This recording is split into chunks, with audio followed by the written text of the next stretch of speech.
Vous asseoir. Je vous salue tous dans le nom du Seigneur Jésus-Christ. Amen. Je salue également tous nos frères et sœurs qui nous suivent en ligne. Et par cette occasion, je vous apporte aussi les salutations de notre frère Paul Mukendi. J'étais avec lui au téléphone cet après-midi, ou je crois les avant-midi. Le père de notre sœur Christian et notre sœur Odette, je ne sais pas si elle est là, vous les connaissez. Il m'a chargé de vous saluer tous dans le nom du Seigneur Jésus-Christ. Amen. Que le Seigneur vous bénisse tous. Amen. Et je vous remercie aussi pour votre assistance lorsque j'ai été éprouvé. Vous m'avez assisté d'une manière ou d'une autre. Et je vous en suis très reconnaissant. Que le Seigneur vous bénisse richement. Amen. Nous avons passé environ 2 mois avec notre frère Michel. Il nous a parlé des choses merveilleuses sur l'élection et la prédestination. Moi, personnellement, j'ai été vraiment béni, j'étais vraiment nourri et j'ai appris beaucoup de choses par ces prédications qu'il a données. C'était vraiment merveilleux et j'ai voulu que nous puissions rester dans ce contexte-là, continuer, ajouter certaines choses sur ce qu'il avait déjà commencé. Parce que le sujet de l'élection ou la prédestination, c'est un sujet inépuisable. Il y a beaucoup de choses à dire là-dessus, qu'on peut prendre même toute une année. Donc les prédicateurs peuvent se succéder, mais la parole de Dieu est vraiment une richesse. Ça ne s'épuise jamais. Mais avant de continuer ce que notre frère Michel nous a commencé à donner dans cette église, je voudrais revenir un peu sur Deutéronome 32, que nous avons souvent répété ici. J'ai jugé vraiment nécessaire d'y revenir là-dessus parce que c'est vraiment important. Dans Deutéronome 32, au verset 4, nous pouvons commencer à partir du premier verset. La Bible dit: cieux, prêtez l'oreille et je parlerai. Ça, c'est le cantique de Moïse. Dieu a ordonné à Moïse d'écrire ce cantique pour qu'il soit une instruction à ses enfants. Si vous lisez au chapitre 31, au verset 19, il est écrit, ça c'est Dieu qui parle à Moïse, il dit: maintenant, écrivez ce cantique, enseignez-le aux enfants d'Israël, mets-le dans leur bouche, et que ce cantique me serve de témoin contre les enfants d'Israël. Donc c'est un cantique Moïse avait composé sous l'inspiration du Saint-Esprit et sur l'ordre de Dieu Tout-Puissant lui-même. Maintenant au chapitre 32, il dit: cieux, écoutez, cieux, prêtez l'oreille et je parlerai. Terre, écoute les paroles de ma bouche.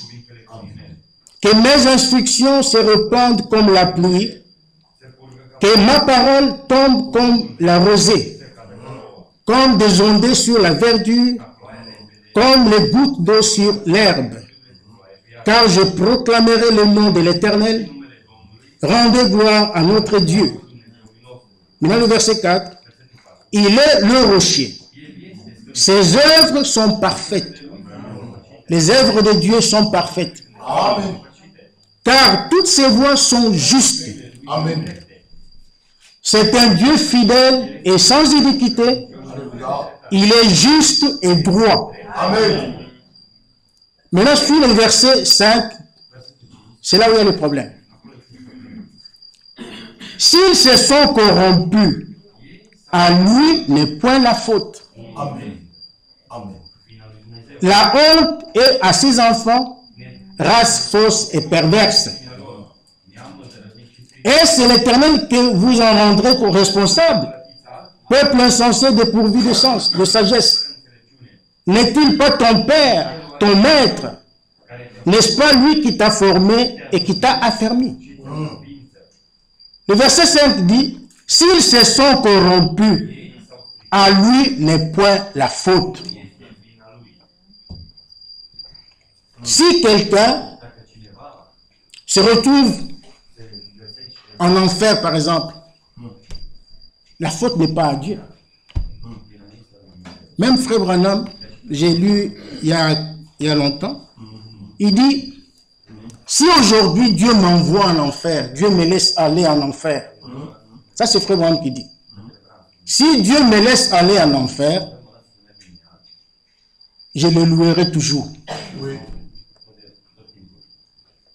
Je proclamerai toujours sa bonté, sa justice. Parce que Dieu est juste. Amen. Parce que Dieu est parfait. En Dieu, il n'y a point d'injustice. Alléluia. En Dieu, il n'y a point d'iniquité. Amen. En Dieu, il n'y a point d'erreur. Dieu ne se trompe pas. Non. Il est correct, il est parfait.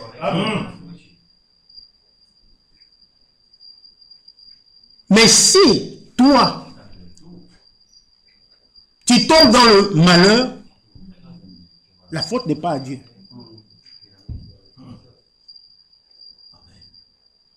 Personne ne peut juger Dieu. Alléluia. Amen. Personne ne peut juger Dieu. Dieu ne peut en aucun cas être tenu responsable de la chute de l'homme. Si l'homme tombe, la faute n'est pas à Dieu. Pourquoi? Parce que Dieu a toujours averti l'homme. Amen. Toujours. Lorsque Adam a péché, la Bible dit que Adam s'est enfoui. Il a fui dans la présence de Dieu. Parce qu'il a entendu la voix de Dieu qui l'appelait dans le jardin. Adam, où es-tu? Adam, où es-tu? Et Adam a répondu à Dieu. Nous pouvons les lire. Dans Genèse chapitre, je crois, 3. Genèse chapitre 3, le verset 8. Alors ils entendirent la voix de l'Éternel Dieu qui parcourait les jardins vers le soir. Et l'homme et sa femme se cachèrent loin de la face de l'Éternel Dieu, au milieu des arbres du jardin. Mais l'Éternel Dieu appela l'homme et lui dit, où es-tu? Il répondit, j'ai entendu ta voix dans le jardin et j'ai eu peur parce que je suis nu et je me suis caché. L'homme a fui. Parce que l'homme, quand il a commis le péché, il a senti une culpabilité dans son cœur. Il a reconnu son tort. Il a reconnu sa faute. Adam n'a pas dit à Dieu, c'est de ta faute. Si je suis tombé, c'est de ta faute. Non. Il n'a pas dit cela. Mais il a reconnu son tort et il est allé se cacher. Parce que c'est lui qui avait tort. C'est lui qui avait péché. Dieu n'avait pas péché. Mais Dieu lui avait parlé, Dieu lui avait donné un avertissement. Bien avant. Hein? Quand nous le lisons dans Genèse chapitre 2, au verset 16.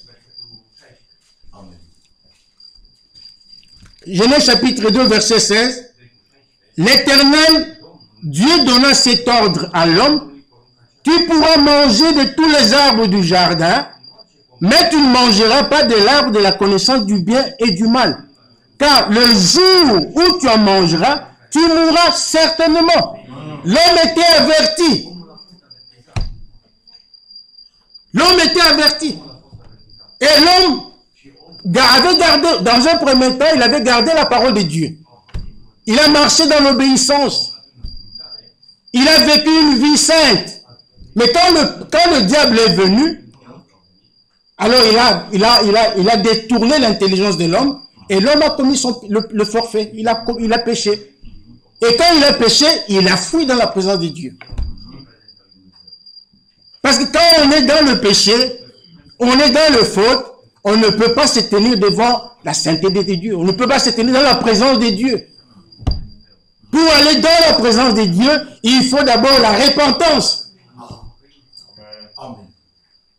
Il faut d'abord la repentance. Il faut d'abord réparer sa vie, mettre sa vie en ordre, confesser ses péchés et aller dans la présence de Dieu. Amen. Amen. Donc, quand l'homme pêche, ce n'est pas la faute de l'homme, de Dieu. Parce que Dieu ne peut pas envoyer quelqu'un commettre un péché. Non. L'homme avertit toujours. Et a été toujours averti. Nous lisons... Aujourd'hui, je vais lire beaucoup les prophètes. Dans Avertissement puis Jugement, à la page 7, le frère Branham dit ceci. Dieu avertit l'homme avant de le faire mourir.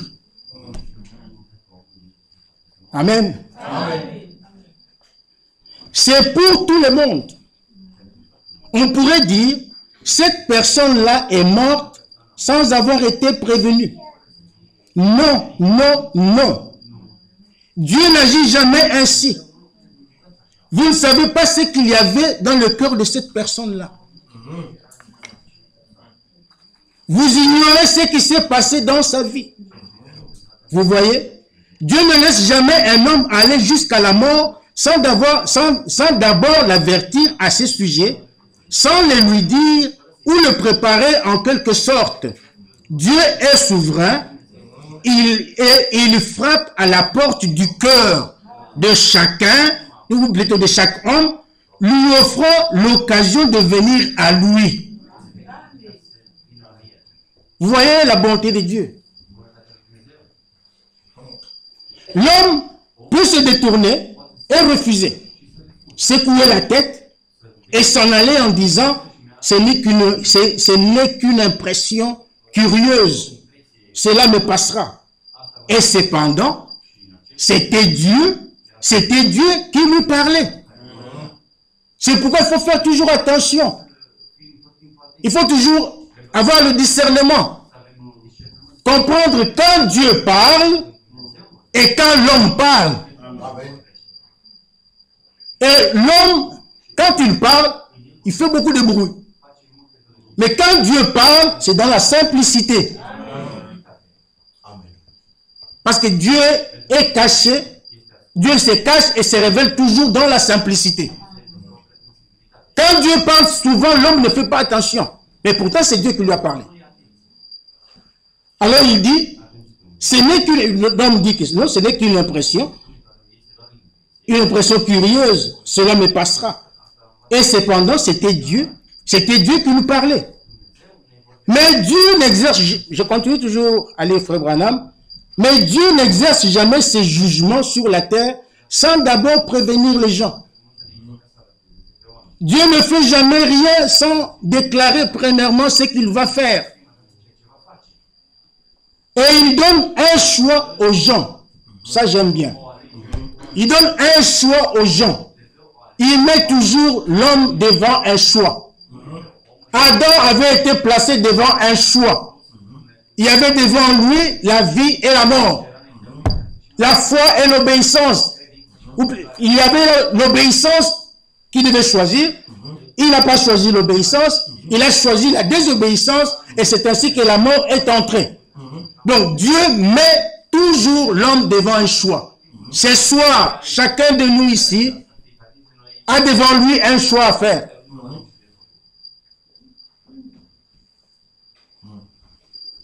Il dit, vous pouvez agir bien ou mal. Vous comprenez, Dieu ne pourra jamais changer sa nature.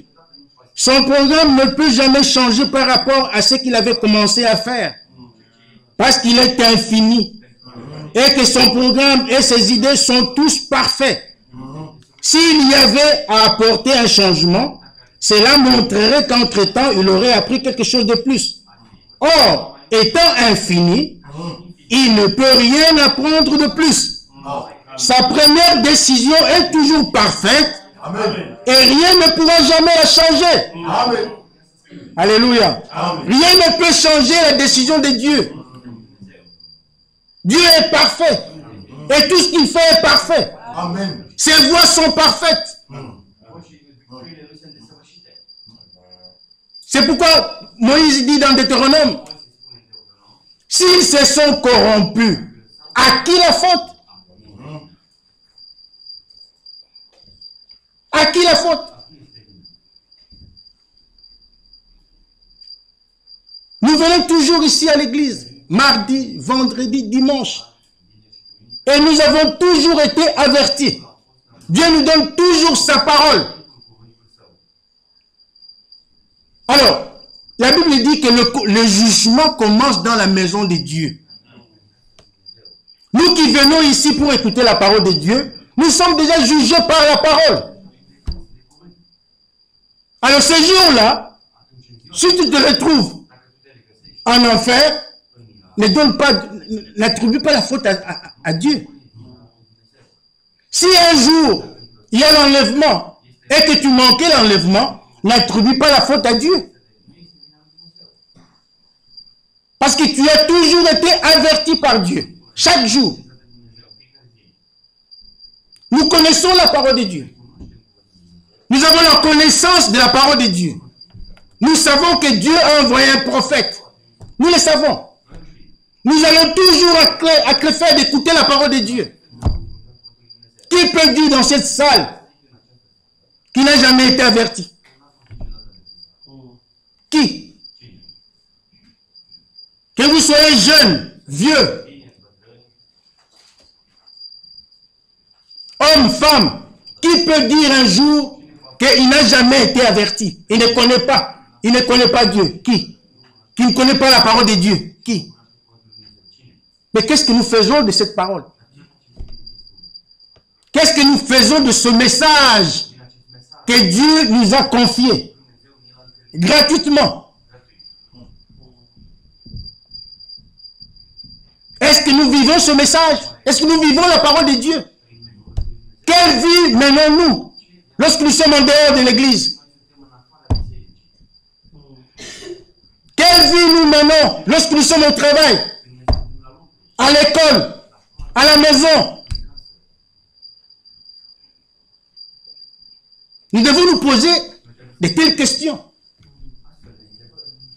Nous devons chacun examiner sa vie tous les jours. À chaque instant de notre vie, nous devons nous examiner. Où suis-je avec le Seigneur? Le prophète continue, il dit, avant que l'homme ait eu la possibilité de faire le mal, Dieu l'a placé sur la base où il peut accepter ou refuser. Recevoir, non plutôt, accepter ou renier, recevoir ou refuser. Parce que quand Dieu a créé l'homme, il a mis en lui ce qu'on appelle le libre arbitre. L'homme a la faculté de faire un choix. Parce que devant l'homme, Dieu a mis un choix à faire. Dans Deutéronome 30, Moïse dit ceci, Deutéronome chapitre 30.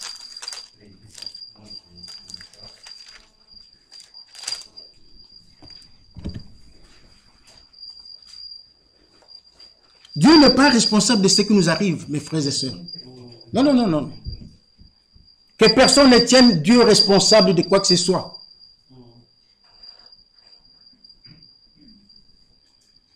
Deutéronome chapitre 30, le verset 15. Vois, je mets devant toi, non, je mets aujourd'hui devant toi la vie et le bien, la mort et le mal. C'est devant toi. C'est ce que Dieu met aujourd'hui devant toi. Devant chaque homme, devant chaque femme. Dieu met devant la vie et le bien, la mort et le mal. Verset 16. Car je te prescris aujourd'hui d'aimer l'Éternel ton Dieu, de marcher dans ses voies et d'observer ses commandements, ses lois et ses ordonnances, afin que tu vives et que tu multiplies, et que l'Éternel ton Dieu te bénisse dans le pays dont tu vas entrer en possession. Amen. Amen. Mais si ton cœur se détourne, si tu n'obéis point, et si tu te laisses entraîner à te prosterner devant d'autres dieux et à les servir, je vous déclare aujourd'hui que vous périrez. Donc Dieu avertit toujours, comme le prophète l'a dit, que vous périrez, que vous ne prolongerez point vos jours dans le pays dont vous allez prendre possession après avoir passé le Jourdain. Maintenant le verset 19. J'en prends aujourd'hui un témoin contre vous, le ciel et la terre. J'ai mis devant toi la vie et la mort, la bénédiction et la malédiction. Maintenant, Dieu lui-même il conseille l'homme. Il donne un conseil à l'homme.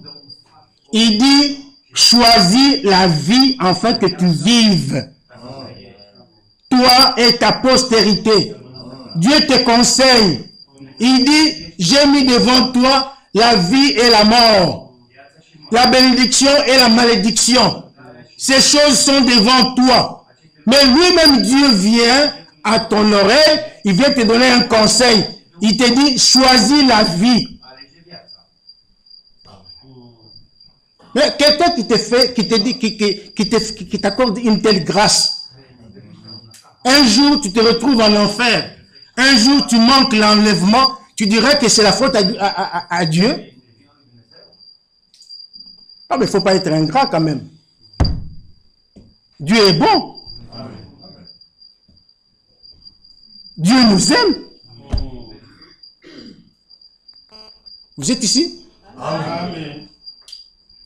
Nous avons entendu avec le frère Michel ici que Dieu nous aime. On a dit que vous êtes des élus. Tout le monde a crié Amen. Nous sommes réjouis, nous sommes des élus.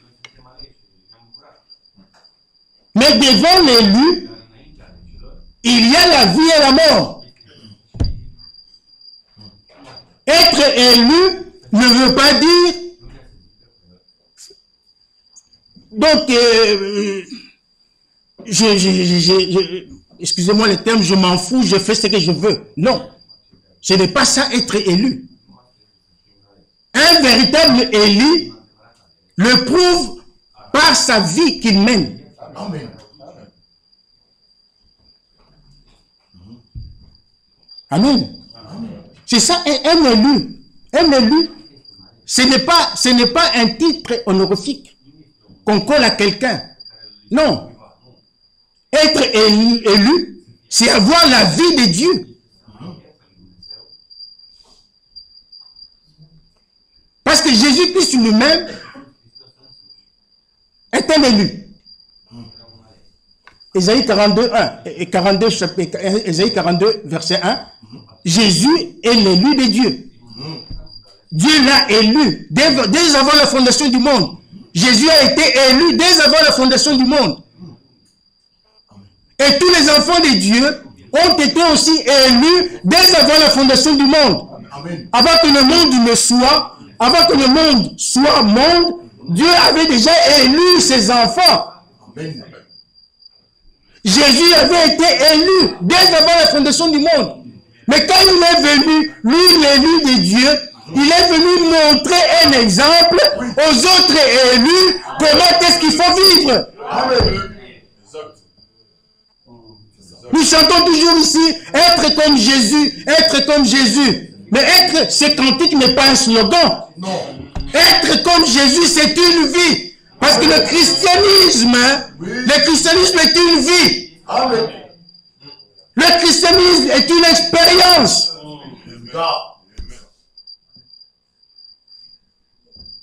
Vous êtes élus, vous êtes des élus, c'est bien. On a crié Amen. Mais être élu, c'est être choisi. Donc Dieu t'a choisi. Il t'a choisi pourquoi? Pour vivre comme tu veux. Éphésiens chapitre 1.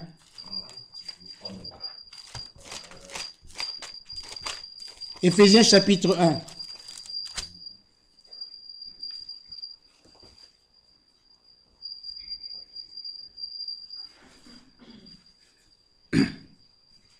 Verset 3.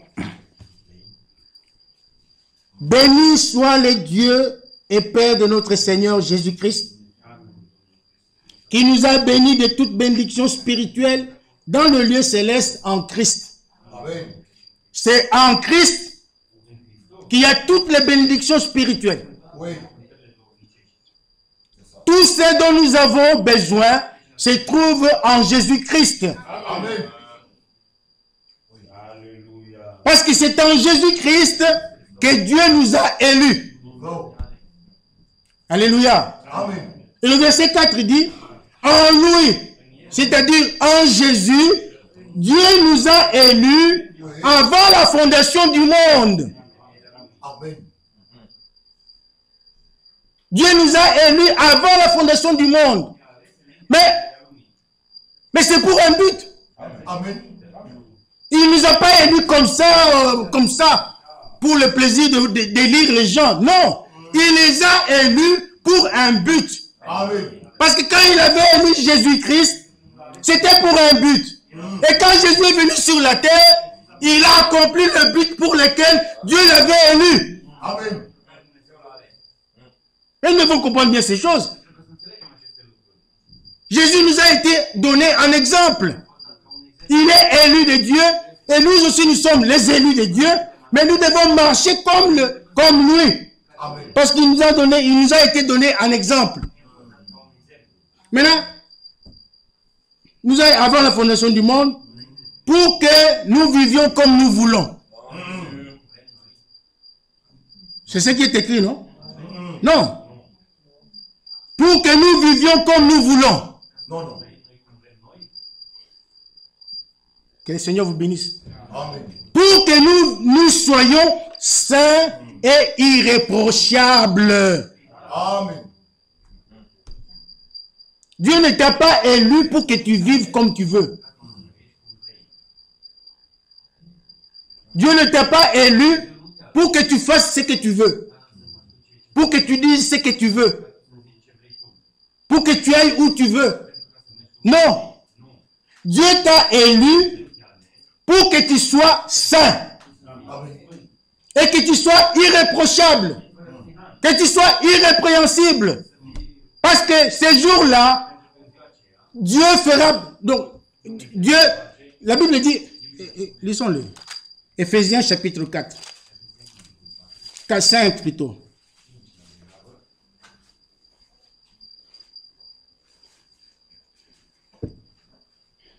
Pour avoir le contexte, allons même commençons au verset 25. Marie, que chacun aime sa femme, comme Christ a aimé l'Église et s'est livré lui-même pour elle, afin de la sanctifier en la purifiant et en la lavant par l'eau de la parole. Maintenant, écoutez le verset 27. Pour faire paraître devant lui cette Église glorieuse, sans tache, ni ride, ni rien de semblable, mais sainte et irréprochable. C'est cette Église-là que Dieu veut. Et cette Église-là, c'est toi et moi. Amen. L'Église de Jésus-Christ, le mot Église vient du grec, qui veut dire ecclésia.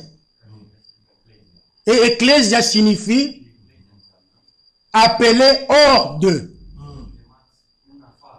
Donc nous avons été appelés hors du monde. Amen. Amen. Nous avons été appelés du monde, à sortir du système du monde, à sortir du péché pour aller dans la terre promise. Amen. Donc, l'église de Jésus-Christ est censée être une église sans tache, ni ride, ni rien de semblable, mais sainte et irréprochable. Et c'est vous et moi qui formons l'église de Jésus-Christ. Et l'église de Jésus-Christ est composée de ses membres. Ce n'est pas une organisation, non. Une organisation conduite par un homme, non. C'est un organisme. C'est un corps. L'église de Jésus-Christ, c'est un corps. Un corps, c'est le corps mystique de Jésus-Christ. Le corps invisible. Un corps, comme vous l'avez, comme nous l'avons tous. Un corps, comme je l'ai maintenant, mais qui est composé de plusieurs membres. Il y a la tête, il y a les yeux, il y a le nez, la bouche, les mains, les doigts, etc. Ce sont les membres qui forment mon corps, comme je suis là. C'est la même chose avec l'église de Jésus-Christ. C'est le corps de Christ qui est composé de plusieurs membres. Et ces membres-là sont censés être vous et moi. Amen. Et pour faire partie de cette église, pour être membre de cette église, il faut le baptême du Saint-Esprit. Amen. Alléluia. Amen. Pour faire partie de ce... Faut pas, ne vous contentez pas de dire, oh non, je suis élu. C'est très bien. C'est très bien. Mais il faut aller un peu plus loin. 1 Corinthiens chapitre 12.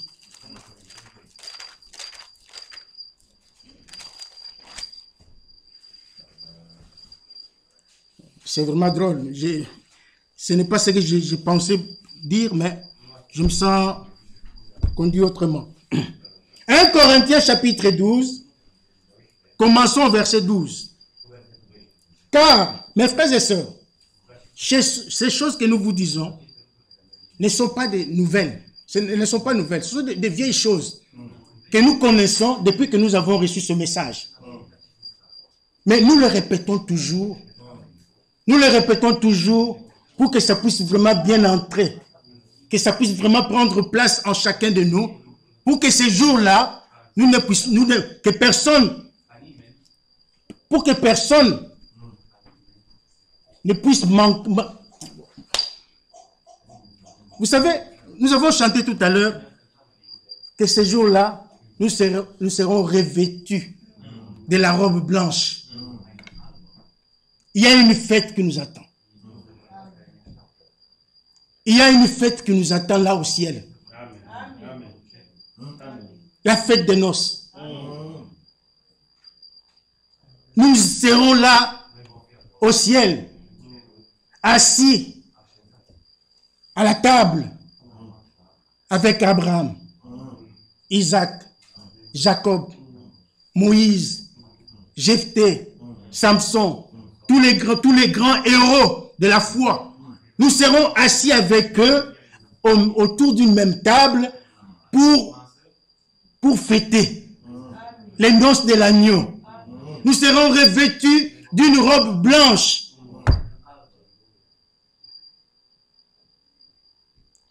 Mes frères et sœurs, pendant 3 ans et demi, nous serons là en table en train de manger, de boire devant notre Seigneur. Mais c'est merveilleux.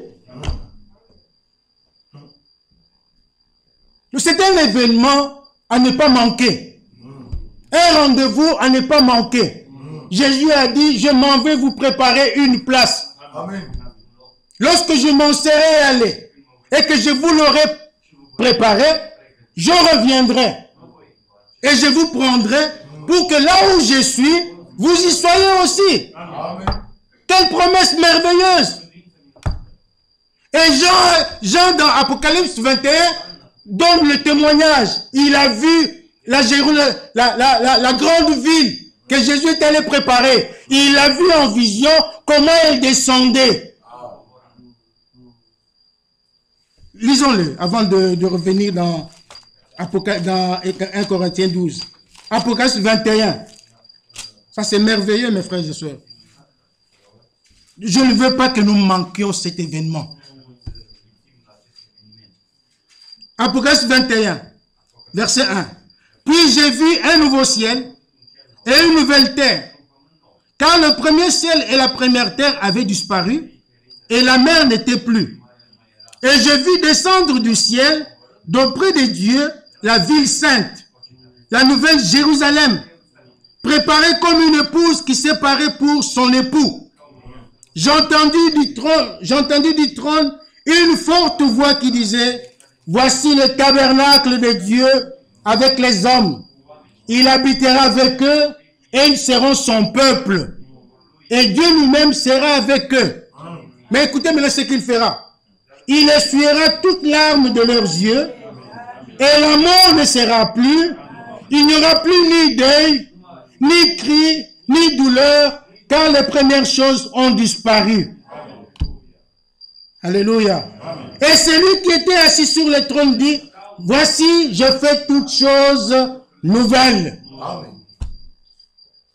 Et il dit, écris, car ces paroles sont certaines et véritables.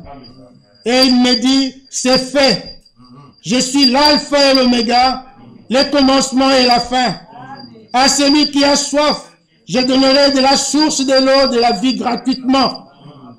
Celui qui vaincra et héritera de ces choses.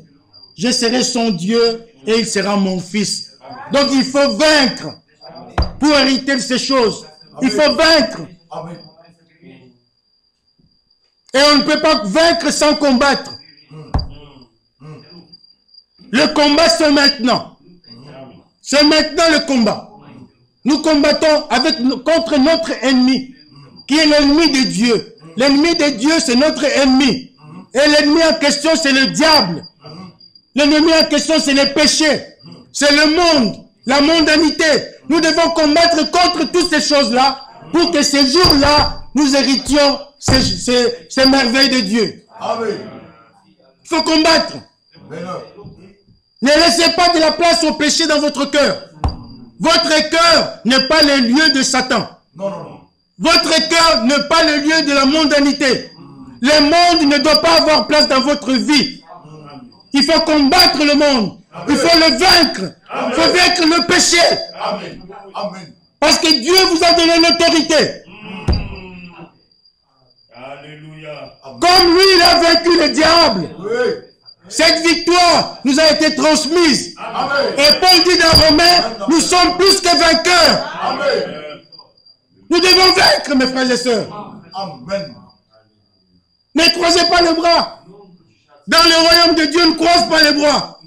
Dans le royaume de Dieu, on combat. Le salut vous a été donné gratuitement. Sans aucun effort. Dieu ne t'a rien demandé pour que tu sois sauvé. Rien. Il ne t'a rien demandé. La seule chose qu'il t'a demandé, c'est ta foi. La foi. Le salut est gratuit. Il nous a sauvés par sa grâce. Gratuitement. Non par nos œuvres. Mais maintenant, malgré le salut, nous devons vaincre. Alléluia. Nous devons vaincre. Jésus a combattu, Jésus a vaincu.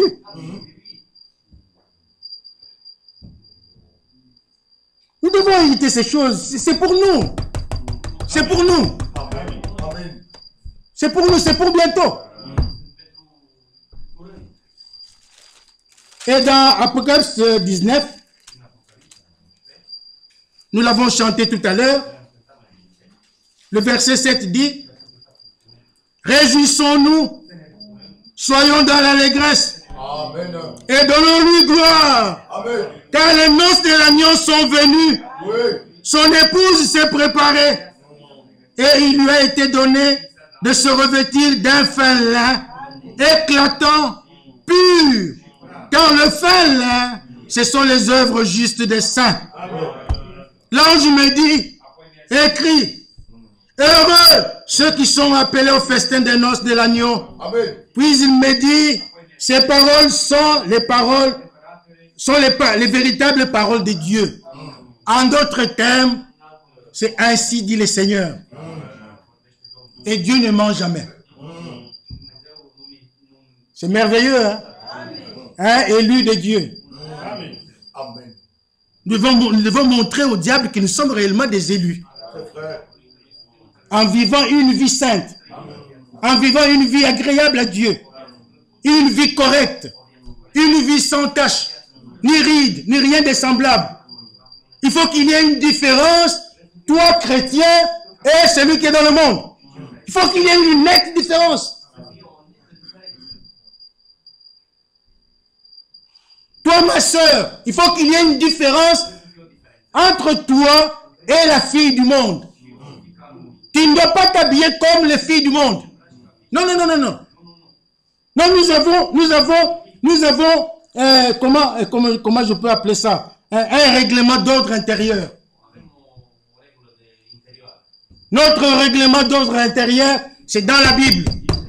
La Bible dit que les femmes doivent s'habiller d'une manière décente. Avec pudeur et modestie. Vous ne devez pas vous habiller comme des esclaves. Non. Les femmes du monde sont esclaves du diable. Elles marchent nues dans la rue parce qu'elles font la volonté du diable. Parce qu'elles sont au service du diable. Mais vous, vous êtes au service du Dieu Tout-Puissant. Amen. Et en tant que fille de Dieu, vous devez honorer votre père. Aussi longtemps que vous n'êtes pas encore né de nouveau, n'appelez pas Dieu votre père. Non, non, non, ne l'appelez pas votre père. Non, non, non, non. Appelez Dieu. Dieu. Limitez-vous là. Tant que vous vous habillez mal, vous vous comportez mal, vous ne voulez pas vivre la vie de Dieu, la parole de Dieu, n'appelez pas Dieu votre Père. Parce qu'on appelle Dieu que lorsqu'on est né de nouveau. C'est par la nouvelle naissance que nous devenons des fils et des filles de Dieu. Vrai ou faux? Amen. Amen. C'est par la nouvelle naissance. Amen. Parce que la Bible dit dans Jean chapitre 1, au verset 12, mais à tous ceux qui l'ont reçu, à ceux qui croient en son nom, il a donné le pouvoir de devenir enfants de Dieu. Amen. Amen. Qu'est-ce qui a donné le pouvoir? Ton église. C'est ton église qui t'a donné le pouvoir. C'est ton pasteur qui t'a donné le pouvoir. C'est la parole de Dieu qui te donne le pouvoir de devenir enfant de Dieu.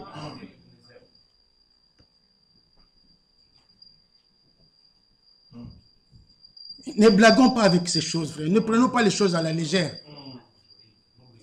Aujourd'hui, il y a des gens qui disent, ah, Dieu a changé. Il n'est plus, nous ne voyons, le Dieu de l'Ancien Testament, il frappait, donc quand on péchait, il frappait tout de suite. Non, Dieu n'est plus ce Dieu-là. Non, Dieu n'a pas changé. Il est toujours le même hier, aujourd'hui, éternellement. Aujourd'hui, il te donne l'occasion. Amen. Il te donne l'occasion, il te donne le temps. Comme nous l'avons lu, comme le prophète l'a dit ici. Il te donne le temps de mettre ta vie en ordre. Il te donne le temps, n'est-ce pas, d'arriver à la repentance. Parce qu'il faut que chaque fils et fille de Dieu, nous sommes nés des élus, c'est vrai. Mais lorsque nous n'avons pas connu Dieu, nous vivons comme le monde. Nous suivons les trains de ce monde. Nous vivons comme les païens. Mais à un moment donné, on rencontre Dieu sur notre chemin. On doit rencontrer la parole de Dieu. Et cette parole doit agir en nous. Amen. Et nous, pour qu'elle agisse en nous, nous devons commencer par le commencement. Et le commencement de tout enfant de Dieu, c'est la repentance. C'est la repentance. Et après la repentance, vient le baptême dans l'eau. Mon frère, ma soeur, si tu ne t'es pas encore repenti, toi qui n'as pas encore pris le baptême, si tu ne t'es pas encore repenti, cherche d'abord la repentance avant d'entrer dans l'eau dans les eaux du baptême. C'est très important. D'abord, il y a la repentance, c'est le premier pas à faire, et après, il y a le baptême dans l'eau, et puis la sanctification jusqu'au baptême du Saint-Esprit. Amen. Amen. Maintenant, retournons dans 1 Corinthiens chapitre 12. Nous allons vers la fin.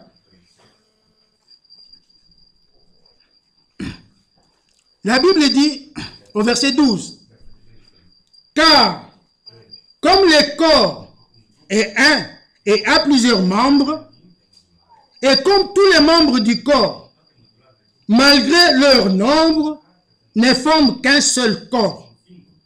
Ainsi en est-il de Christ. Christ est un corps. » Maintenant le verset 13 dit, « Nous avons tous, en effet, été baptisés dans un seul esprit pour former un seul corps, soit juif, soit grec, soit esclave, soit libre, et nous avons tous été abreuvés d'un seul esprit. Ainsi le corps n'est pas un seul membre, mais il est formé de plusieurs membres. » Amen. Amen. Donc le corps est un seul, mais il est composé de plusieurs membres. Mais pour entrer maintenant dans le corps de Christ, la Bible dit que nous devons être baptisés du Saint-Esprit. Alléluia. Nous devons être baptisés du Saint-Esprit.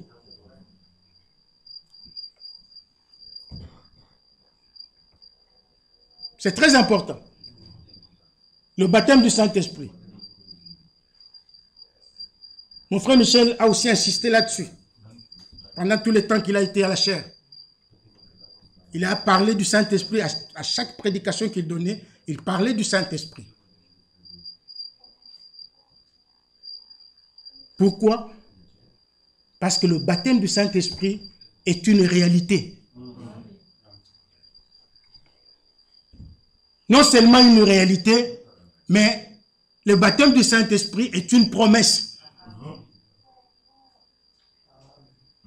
Comme l'élu Jésus-Christ avait été aussi baptisé du Saint-Esprit, les autres élus de Dieu doivent aussi passer par la même expérience.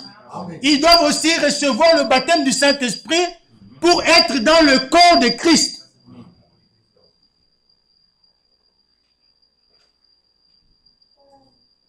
J'ai commencé par parler du choix. Le prophète a dit, chacun doit faire un choix. Nous avons lu dans Deutéronome 30 que Dieu a mis devant nous un choix à faire.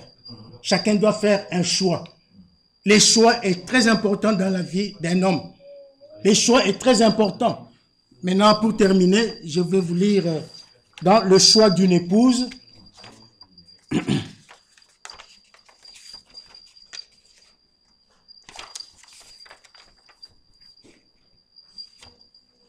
Paragraphe 22, 23 et 30. Il dit, dans bien des choses de la vie, nous sommes placés devant des choix. La manière de vivre est un choix en lui-même. Nous avons le droit de faire notre propre chemin, de choisir notre propre chemin, celui dans lequel nous voulons vivre. Chacun a ces droits-là. L'éducation est un choix. Nous pouvons choisir si nous voulons recevoir une éducation ou non. Chacun est libre de faire son choix. C'est un choix que nous avons. Que ce soit juste ou faux, c'est un choix. Comme nous l'avons lu dans Deutéronome 30. Nous avons devant nous le bien et le mal. Chacun est libre de faire son choix. Mais Dieu conseille à ses élus, il dit, choisis le bien. Amen. Amen. Maintenant, il dit, chaque homme, chaque femme, garçon ou fille, doit choisir s'il veut vivre correctement ou ne pas vivre correctement. Chacun doit faire un choix. Si tu veux vivre correctement, c'est bien. C'est un choix, c'est ton choix. Si tu refuses de vivre correctement et tu veux vivre dans le mal, dans le péché, c'est ton choix. Chacun est libre. Mais ne tiens pas Dieu pour responsable. S'il t'arrive un malheur, Dieu ne sera jamais responsable, tenu pour responsable.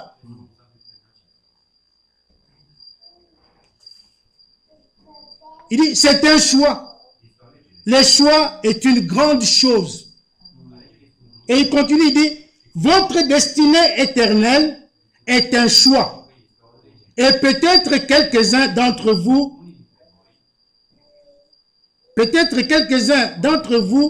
vont faire ces choix ce soir, avant la fin du service. Ce soir. Il parle du soir, là, quand il avait prêché, mais moi, j'ai dit, maintenant, ce soir, ici présent, ce soir. Peut-être qu'avant la fin du service, chacun de nous va faire un bon choix. Avant de sortir, de franchir cette porte-là, que chacun fasse un bon choix. Que chacun choisisse de vivre une vie digne de l'évangile. Que chacun choisisse de vivre la vie de Dieu. Que chacun choisisse Dieu. Jésus a dit, venez à moi vous tous qui êtes fatigués, chargés, et je vous donnerai du repos. Si le monde vous a fatigué, aujourd'hui, venez à Christ. Venez au pied de la croix, laissez tous vos fardeaux là, sortez libres, ayant fait un bon choix. Avant la fin du service, de l'endroit où il passera l'éternité. Alléluia. Si vous refusez, ça c'était très fort pour moi. Si vous refusez Dieu à plusieurs reprises, il y aura une fois où vous le refuserez pour la dernière fois. Oh, je reviens. Si vous refusez Dieu à plusieurs reprises, on vous parle de Dieu, vous faites ça, vous faites ça. Mais il y aura un jour, il y aura une fois où vous le refuserez pour la dernière fois. Il y a une ligne entre la miséricorde et le jugement. Et c'est une chose dangereuse pour un homme ou une femme, un garçon ou une fille, de passer au-delà de cette ligne. Car il n'y a pas de retour possible lorsque vous franchissez cette ligne de mort. Il n'y a pas de retour. Aussi ce soir, cela pourrait être le temps où beaucoup d'entre vous vont prendre leur décision concernant l'endroit où ils passeront l'éternité qui n'a pas de fin. Au paragraphe 30, il dit ceci. Et bien de fois, les hommes et les femmes entendent la vérité de Dieu et voient la vérité justifiée et prouvée, mais ils ne veulent pas l'écouter. Il y a quelques autres raisons. Il y a un autre choix qu'ils ont fait plutôt que de faire face à la vérité et aux faits. C'est pourquoi leurs oreilles peuvent être fermées à l'évangile. Ils ne l'entendront plus jamais. Mon conseil pour vous, c'est que quand Dieu parle à votre cœur, agissez exactement en ces moments-là. Vous connaissez Exode 21. Il y avait un esclave qui avait refusé d'écouter la trompette qui avait sonné. C'était la trompette qui annonçait la liberté. Mais cet esclave-là a dit non, moi j'aime mon maître, j'aime la femme que mon maître m'a donnée, les enfants que j'ai eus avec cette femme-là, je ne sortirai pas, je veux rester au service de mon maître. Et la révélation nous dit que le maître en question représente le diable aujourd'hui.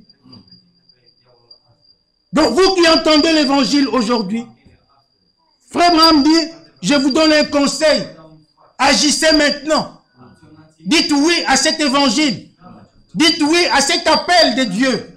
Dieu t'appelle. Il t'appelle, il dit, viens à moi. Je te donnerai du repos. Ne résiste pas. Réponds à cet appel et Dieu te fera grâce. Cet esclave a refusé. Et qu'est-ce qui s'est passé? On l'a amené au poteau. On a troué son oreille avec un poinçon. Et il est resté esclave toute sa vie. Et la Bible dit que la foi vient de ce que l'on entend. Et ce qu'on entend vient de la parole de Christ. Si tu refuses d'écouter l'évangile aujourd'hui, Dieu te parle demain, tu refuses. Dieu te parle demain, tu refuses. Habille-toi correctement, tu refuses. Cesse avec les mini-jupes, tu refuses. Cesse les critiques, tu refuses. Cesse avec ceci, tu refuses. Un jour, Dieu te parlera pour la toute dernière fois et ça sera fini. Et ça sera fini. Ton oreille sera bouchée jusqu'à la fin de ta vie. Et c'est fini. Donc ce maintenant, la Bible dit, aujourd'hui, si vous entendez sa voix, n'endurcissez pas votre cœur. Acceptez l'évangile. Mettez votre vie en ordre. Répentez-vous. Convertissez-vous. Venez à Christ. Abandonnez votre vie à Christ. Donnez-lui votre vie. Et lui, il va vous donner sa vie à lui, qui est la vie éternelle. Amen. Amen. Nous sommes au temps où nous devons chercher le Saint-Esprit. Alléluia. Amen. Mes frères et sœurs, il est grand temps. C'est aujourd'hui l'occasion. Je ne peux plus continuer. Nous allons continuer prochainement. Mais, mes frères et sœurs, appliquons la foi. Nous sommes des élus. Mais un véritable élu, c'est celui qui a la foi. Amen. Un véritable élu, c'est celui qui a l'obéissance. Parce que la foi et l'obéissance sont jumelles. La foi et l'obéissance marchent d'un même pas. Celui qui a la foi obéit à la parole de Dieu. Quelqu'un ne peut pas dire que j'ai la foi pendant qu'il désobéit à la parole de Dieu. Non, non, il n'a pas la foi. Celui qui a la véritable foi que Dieu donne obéit à la parole de Dieu. Même si la parole de Dieu est dure, il dira, à qui d'autre irions-nous? C'est toi qui as les paroles de la vie. Amen. Alléluia. Amen. C'est comme ça. Même si c'est dur. Les autres disciples là qui avaient dit cela n'avaient rien compris. N'avaient rien compris. Quand Jésus a dit, mangez ma chair, buvez mon sang, ils n'avaient rien compris. C'était dur pour eux. C'était vraiment des mystères qu'ils n'avaient pas compris. Mais les autres charnels sont partis. Ils ont abandonné Jésus. Mais eux au moins, ils ont reconnu qu'en cet homme-là, il y a la vie. Il y a la vie. Ils se sont accrochés à lui. Ils sont restés. Et ce n'est que quand le Saint-Esprit est venu qu'ils ont compris ce que Jésus voulait par dire, manger ma chair et boire mon sang. Ils ont compris. Alléluia. Jésus-Christ est le même hier, aujourd'hui, éternellement. Amen. Je suis content de voir ma sœur Dominique. Son mari m'a dit dimanche qu'elle était vraiment malade. Vraiment malade, qu'elle ne pouvait pas bouger. Aujourd'hui, je la vois venir et louer son Seigneur. C'est la grâce de Dieu. Amen. Amen. C'est que notre Dieu est vivant. Il y a notre sœur Grégonique qui a donné son témoignage ici, le dimanche. Elle est allée voir son médecin. Le médecin lui a demandé le sang. On a examiné le sang. Et on n'a trouvé aucune trace du diabète dans le sang. Alors qu'elle avait au moins 4 insulines par jour. C'est pour vous dire que le Dieu que nous servons dans cette salle est vivant. Amen. C'est le Dieu d'Abraham, le Dieu d'Isaac, le Dieu de Jacob. Aujourd'hui, il est notre Dieu. Mais faisons-lui confiance. Quand il vous dit quelque chose, obéissez. Amen. Obéissez. Quand vous obéissez, lui, il est content là où il est. Il est content. Quand il voit son fils, sa fille vivre la parole de Dieu, faire sa volonté, il est content. Amen. Il est content. Et quand il est content, oh, nous avons lu avec le frère Bovic dans Psaume 34, hein, au verset 8. La Bible dit, l'ange de l'Éternel campe autour de ceux qui les craignent. Mon frère, ma soeur, nous avons entendu que l'ange est devant toi. Il te montre le chemin. Il est ton bouclier. Quand les flèches viennent, lui, il est là. Il les supporte. Et ces flèches ne peuvent pas t'atteindre. Et aujourd'hui, nous entendons qu'il campe autour de nous. L'ange de l'Éternel, c'est Dieu lui-même. Il campe autour de ceux qui les craignent. Pour que tu vois cet ange-là dans ta vie, il faut avoir la crainte de Dieu. Et la crainte de Dieu, c'est le commencement de la sagesse. Celui qui est un véritable élu a la crainte de Dieu. Il craint Dieu. Il vit la parole de Dieu. Il mène une vie digne de l'évangile. C'est vrai. C'est vrai. Levons-nous. Oh, je l'aime.